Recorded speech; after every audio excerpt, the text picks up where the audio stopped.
Cycle से दूर जाते थे पढ़ने कॉन्वेंट स्कूल, कहाँ गांव का, गाजीपुर का, गंगा बिशनपुर, और उसमें जाने कितने लोग होते थे, सबको गाली देते हुए जाते थे, क्योंकि लड़के बहुत परेशान किया करते थे। और आप लड़की हैं और थोड़ा रंग सफेद हो जाए तो फिर अभिशाप ही लगता है।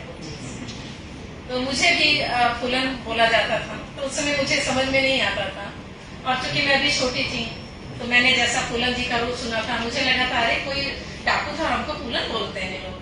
लेकिन फिर धीरे धीरे समझ में आया, और जैसे जैसे हम बढ़ते गए वैसे या वैसे मेरे अंदर फूलन देवी को समझने की क्षमता भी बढ़ती गई।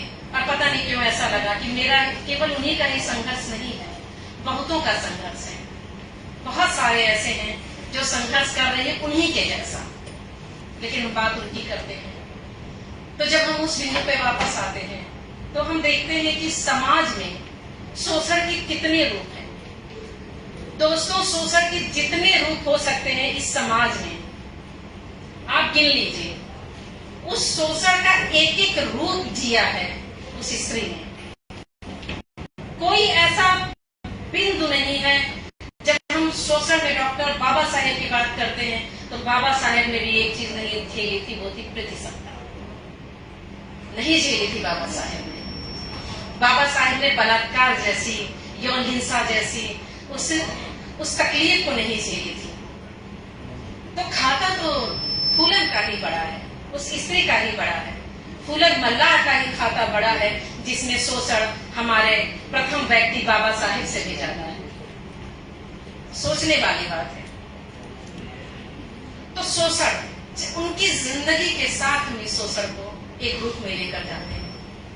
जब वो पैदा हुई 1963 में तो रोया, उनके घर वाले रोए कि एक बेटी हो गई। यानी कि वो क्या था, बहुत सारी चीज ऐसा सुनने में भी आता है कि शायद उन्हें मारने का भी प्रयास किया गया था उनके चाचा के द्वारा, कहीं कहीं ऐसा मिलता है। तो कितना सच है कितना नहीं मुझे नहीं पता। और प्रियंका जी ने तो बोला ही कि इतिहास बहुत गलत सही रूप में हमारे सामने आता है। और यदि वो तबका जिसका इतिहास न बोलने वाला हो हमारे बीच, न सुनने वाला हो, न लिखने वाला हो, तो उसकी इतिहास के साथ तो और भी ज्यादा शोषण होता, और भी ज्यादा जातियां होती। इसलिए खैर जो भी हो, जब उनके जन्म पे परिवार रोया तो उनके साथ शोषण तो वहीं से शुरू हो गया। उनके परिवार के साथ ही, उनके जन्म लेते साथ ही उनका शोषण शुरू हो गया, क्योंकि उनका परिवार रोता था उनको देख करके, उन्हें गालियां दी जाती थी। यानी बचपन में एक छोटी सी बच्ची परिवार की जिन हिंसाओं को झेल सकती थी उसने वो सब झेला। 11 वर्ष की उम्र में शादी होती है, पुत्तीलाल और 45 वर्ष का वो व्यक्ति, शादी हुई। शादी में गाय साइकिल देकर उसके पति ने उसको खरीदा। तो समाज का एक और रूप जिसको हम कहते हैं क्रय विक्रय विवाह। हमारे समाज शास्त्र में विवाह के 8 स्वरूपों में इसको असुर विवाह कहा जाता है, जब एक पुरुष एक स्त्री को खरीदता है।